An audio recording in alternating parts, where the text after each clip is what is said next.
Hello everybody, welcome back for another video. Hope you're all doing well. I don't know, I'm trying to try new things and just see where it goes. Welcome back for another video. Hope you're all doing well and that you're all having a great day. Likes, comments, and subscriptions help out the channel immensely. Very much. Thank you very much for everyone out there who does that all the time to help out the channel's algorithm. Welcome back to another News I Missed, where I go over, that's right, news I missed. And without further ado, let's jump right into it. CFTC Commissioner Christy Romero has reiterated that the Commodities Futures Trading Commission still considers Ethereum as a commodity even after proof of stake. CFTC Chair Rostin Benham said on Wednesday that the CFTC has been asking the U.S. Congress for cash authority over Bitcoin as well as Ethereum. Perianne Boring, the founder of the Chamber of Digital Commerce, asked CFTC Commissioner Christy Romero if Ethereum's transition to proof of stake after the merge has any policy implications. Christy Romero reiterated that the CFTC's position that Ethereum is a commodity even after the proof of stake transition. If it sounds confusing, not really. There's an outwardly internal struggle going on right now with regulations on cryptocurrencies within the United States of America. Before, we usually didn't have news like this. It was that the SEC was doing something, but now a lot of the news that we end up getting now is that a lot of other regulatory authorities, mainly the CFTC and a number of senators and congressional leaders, don't like the SEC, and they're trying to make sure that the CFTC actually oversees the cryptocurrency space. The SEC announced, and these people are monsters, the day after the Ethereum merge happened, that they apparently were looking at Ethereum to see if it should now be considered a security, because I forgot what it was. It was something about the nodes, and they also, this was the same exact time when the SEC announced that because, here we go, that because there are transactions happening within the United States through Ethereum validators, that they should have control over those nodes and know where those transactions are going, because these people are insane. So the news is, once again, this has been going on for a couple of weeks now, and I say internal because this is going on within the regulatory community, but external because we're actually getting this news. We never usually get these, these tidbits of information that people don't like each other in the background, and everyone's coming out constantly in support of the CFTC taking over the cryptocurrency space. Will it happen?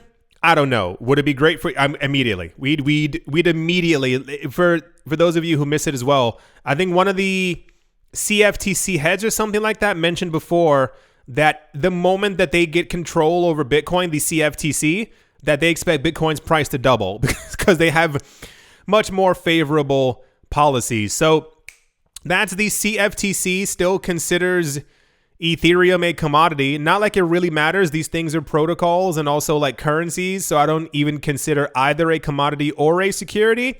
It's just more of a, these are just the phrases that keep getting thrown at us.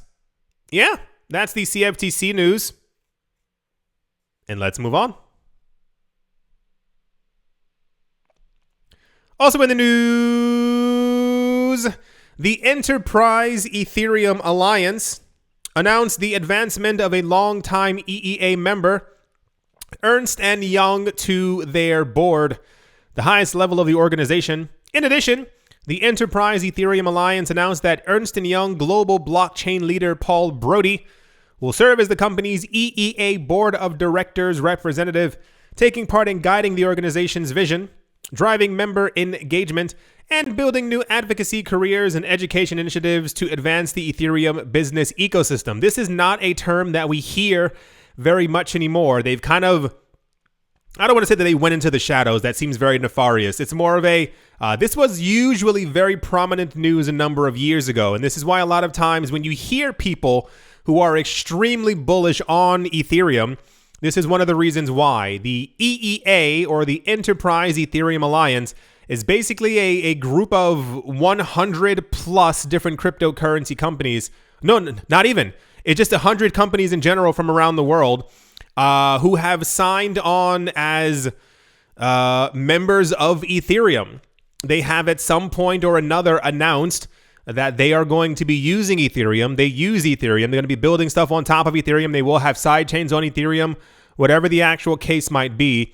Some of the more notable names are, of course, JP Morgan, Banco Santander, Microsoft. I mean, the list, it's literally over 100 members at this point. This was very big news a couple of years ago when they first kind of came into the spotlight, and we kept on hearing the guy from JP Morgan being like, Bitcoin evil, Bitcoin bad, me no like Bitcoin. And then they joined the Enterprise Ethereum Alliance, and I was like, they're talking so much crap about Bitcoin because they probably own tons of Ethereum.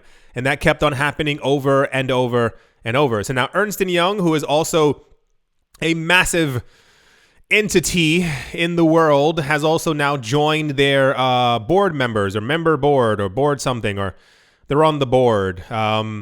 Yeah, just always keep this in mind. Once again, there's a reason why certain coins continuously make it into the news. When you hear people talking about how big Ethereum is, you can scream as many times as you want, especially even during the merge.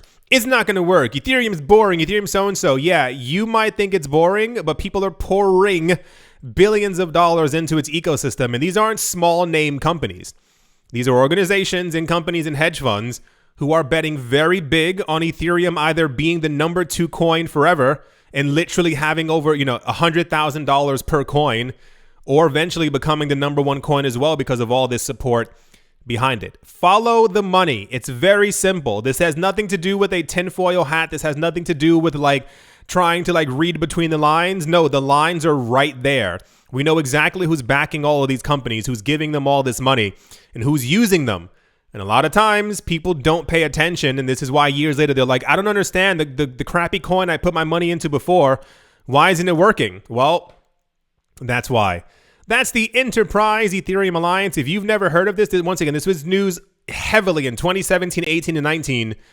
I suggest you do your own research and definitely look into them. That's the EEA news. And yeah, let's move on.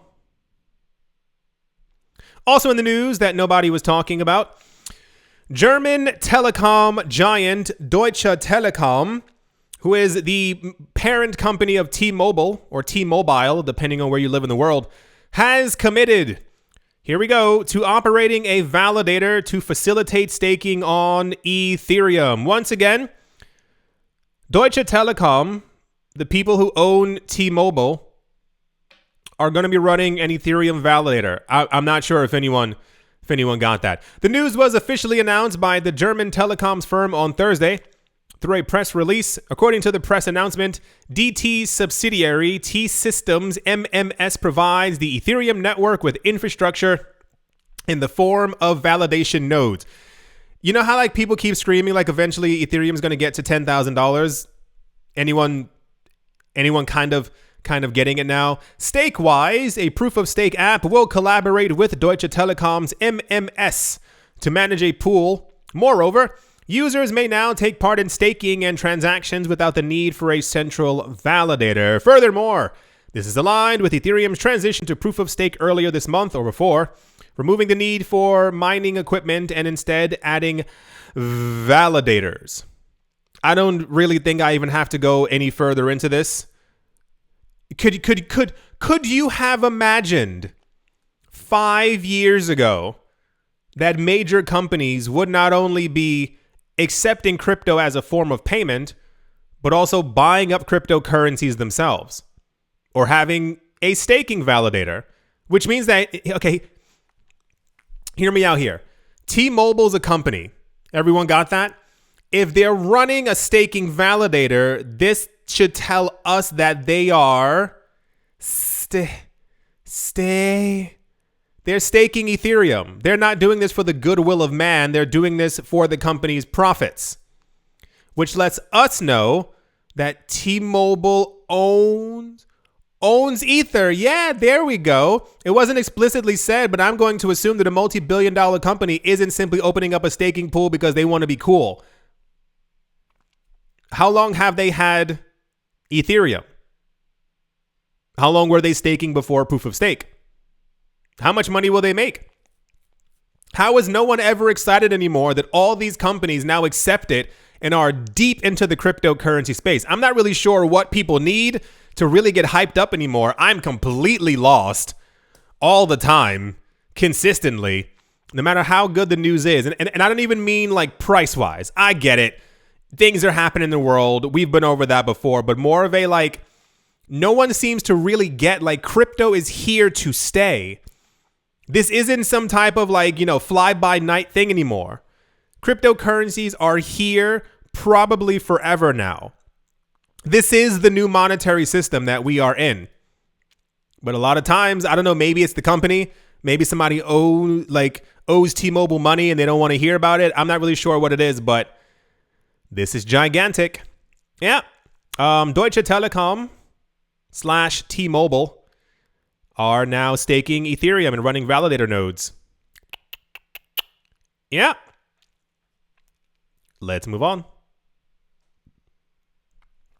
Also in the news, the Taro daemon, or daemon, I have no idea how you're supposed to, is Daemon. I think it's daemon, which will allow Bitcoin developers to create, send, and receive assets on the blockchain, has been released in an alpha version, according to Lightning Labs, the company behind the Lightning Network.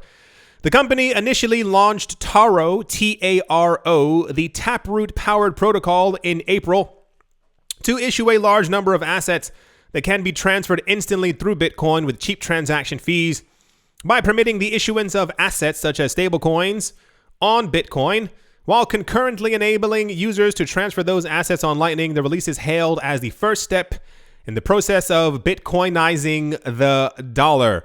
There have been many initiatives over a number of years to it's not explicitly make Bitcoin faster. The idea is the core chain will be left untouched. It is too valuable to upgrade the main chain, and therefore you make layers and other chains around it. Those can be upgraded at will, yada, yada, yada, and the final execution of the validation of the transaction actually then gets sent to the Bitcoin blockchain, and that's where the finality of the transaction takes place. So Bitcoin development-wise is quite huge. I think a large portion of it has been making sure that everything is kind of good and not really falling apart. But we are currently at the point where people need to, and people will want to in the future, actually do the same exact things that they're doing on Ether, on Cardano, on the XRP ledger, also doing it on top of Bitcoin as well. It's also meant to take, of course, some of the market cap from the other coins. If you can do it there, why not do it here kind of thing? We used to get a lot of these proposals years ago, and a lot of them are now just coming to fruition. It's been a long, long time since a lot of these things were actually discussed, but a lot of this stuff no longer happens at all on the main chain. It's simply other things. And with the Lightning Network becoming quite huge in the past couple of weeks and even months, we had news about that a couple of weeks ago. How much Bitcoin is locked inside of Lightning, how big the nodes are, how many transactions they can do per second and per minute, and I think it's tens of thousands at this point. We're still not at the illustrious millions of transactions per second, but if you even think by using Lightning, like there are countries who also have Lightning Network apps, like Venezuela. Is it Venezuela? No. What's the other one? El Salvador. They have an app for the country that uses Lightning, and the transactions are instantaneous, like using Bitcoin. So, yeah, the future is here, and it's also very near. I want to see exactly where this ends up going, because there's nothing technologically stopping other side chains or layers from being able to do the exact same thing as many other altcoins. It's just a matter of somebody building it. Yeah, that's the Taro Lightning Labs layer receiving assets on Bitcoin Taproot news. Yeah. Let's move on. Rightio. I do hope. What is that? It's like a crystal bird. Like a crystal. What is owl? It's there. Oh, it disappeared. I do hope you've all enjoyed. I do hope that you all are having a great day. Look at all these transactions on Ethereum. Jeez Louise, my gosh. All these buses. Why is she skipping the line like that? Oh, she ran away. Hope you all enjoyed. Hope you all are having a great day, a great morning, a great afternoon, a great evening, wherever you are, wherever you might be. I do hope it's absolutely fantastic. Thank you all once again for watching, listening, commenting, subscribing, and or supporting. And I will most certainly be talking to you all soon. See you.